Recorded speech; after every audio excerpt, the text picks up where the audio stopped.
to have you with us. I'm Avni Raja and this is a special edition of Investor's Guide, and we're going to try and decode what happened in the budget today in terms of the impact on your wallets, on your taxes. What does all of it mean? Although there weren't too many changes as far as personal taxation is concerned, but of course efforts being made to ensure that the compliance process becomes easier.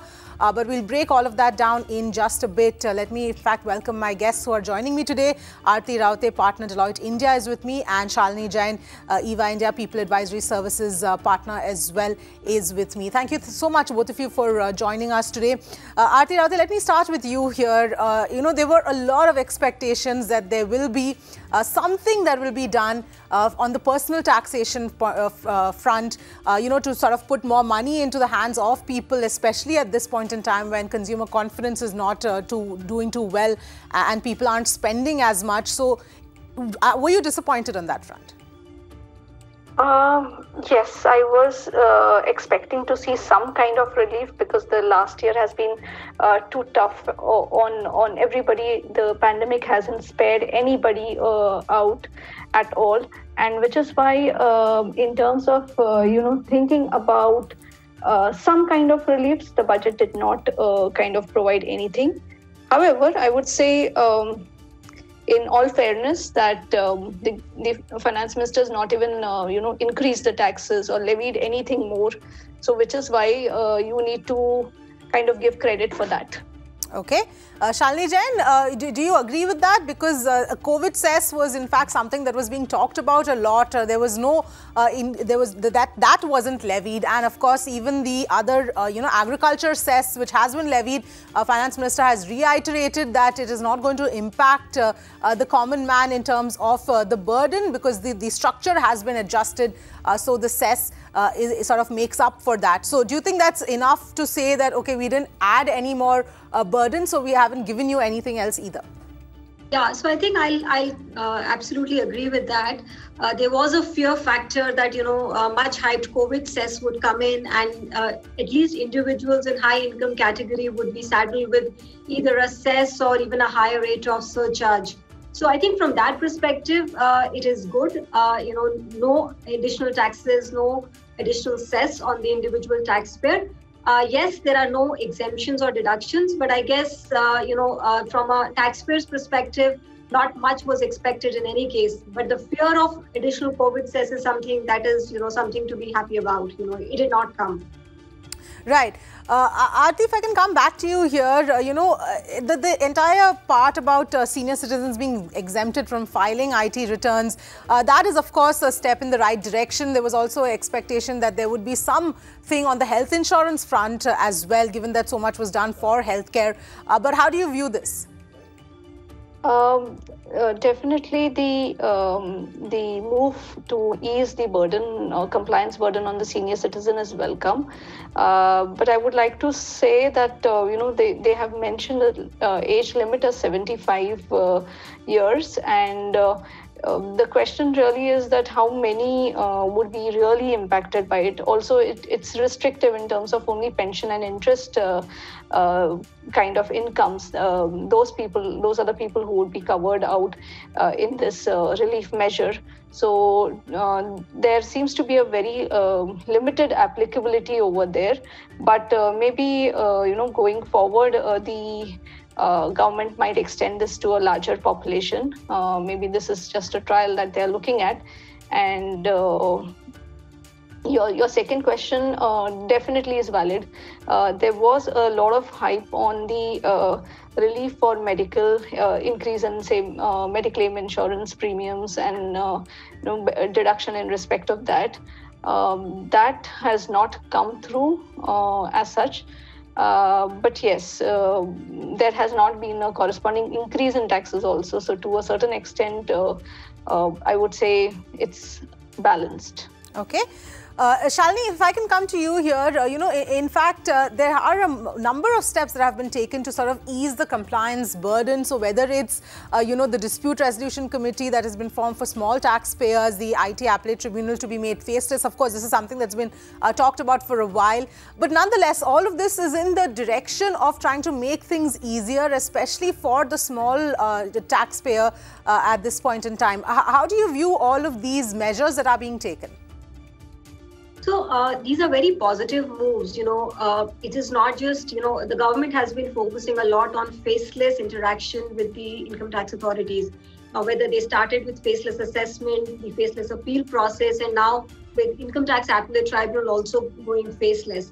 Also, the finance minister talked about the pre-filled ITR forms. Currently the salary income and the interest income, which is already part of Form 26A, gets pre-filled when the individual is filing the tax return. But now the proposition is also to include capital gains, dividend income, and other interest income. So I think with all of these measures, along with the dispute resolution committee for small and medium taxpayers, where the income in question does not include, is not more than 50 lakhs and the disputed amount is not more than 10 lakhs, all this would definitely, help the taxpayer from a compliance standpoint. And also, there is a proposal on assessment stroke reassessment. Now the income tax authorities cannot go beyond 3 years from the end of assessment year. I think that also reduces a lot of uncertainty for the taxpayer. And again, I would say it is a welcome move. Okay.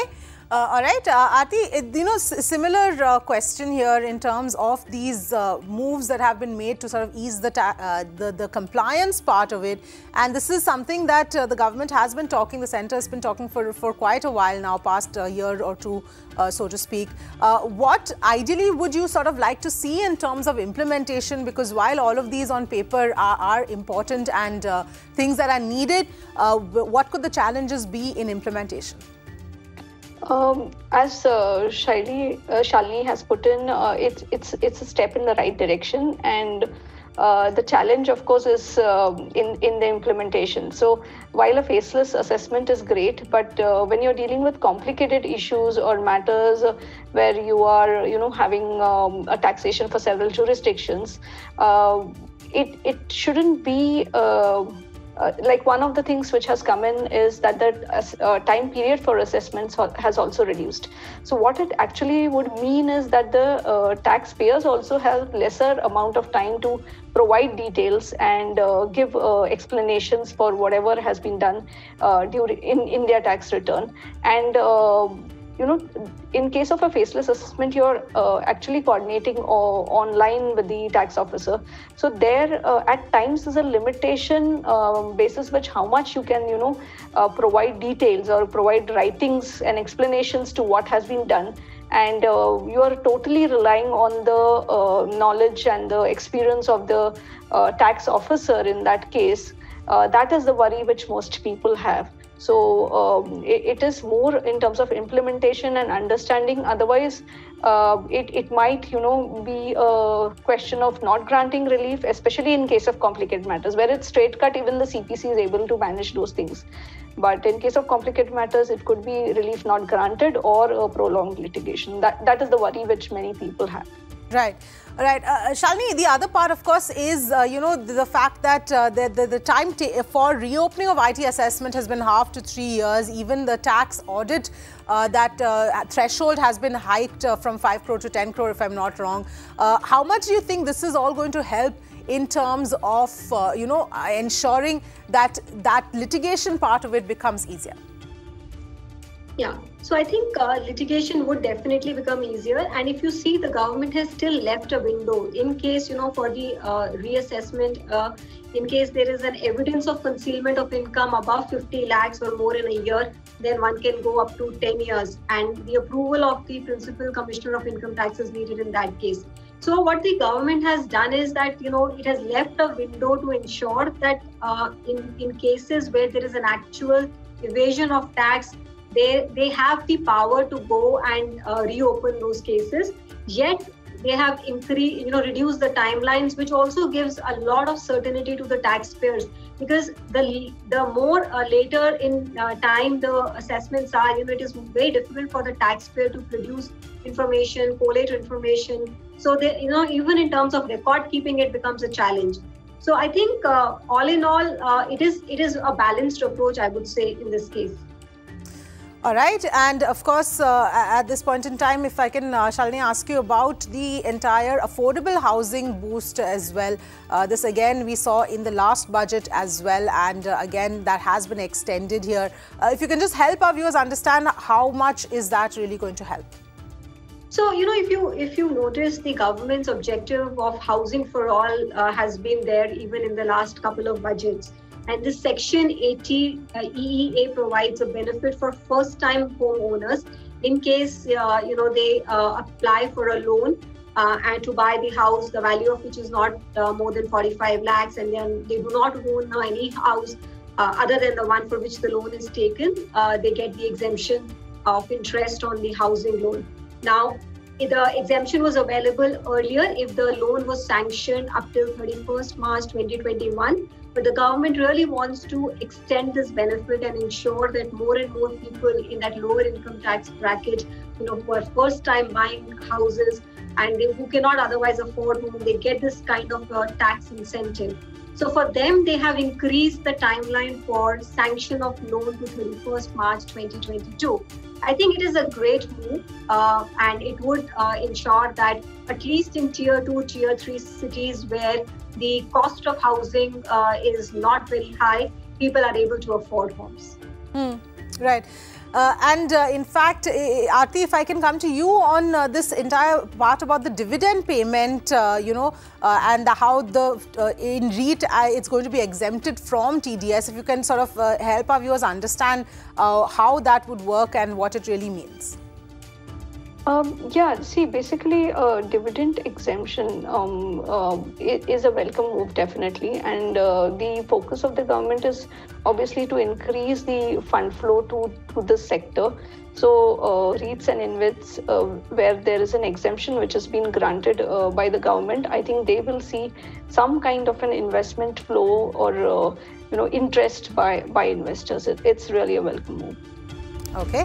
And in fact, I wanted to ask you one more question, Aarti, on this entire issue of the new cess that has been levied, the agriculture cess. Now, the finance minister has reiterated on multiple occasions through the day today that it is not going to have any additional burden on the taxpayers. There has been, in fact, a confusion initially, at least. There was confusion over this issue. But if you can just help us understand how this is going to work, because obviously the additional cess has been put, but the other structure, the duty structure has been, tweaked a bit.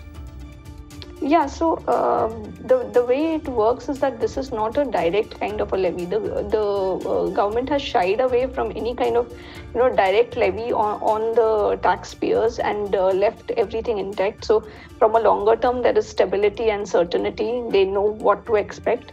But indirectly, there has been this agricultural cess which has come on certain kind of commodities. And I just had an occasion to hear the finance minister where she reiterated that this may not affect the larger kind of population, or more as what you would say the common man will most probably not be impacted. But yes, we will have to wait and watch for that.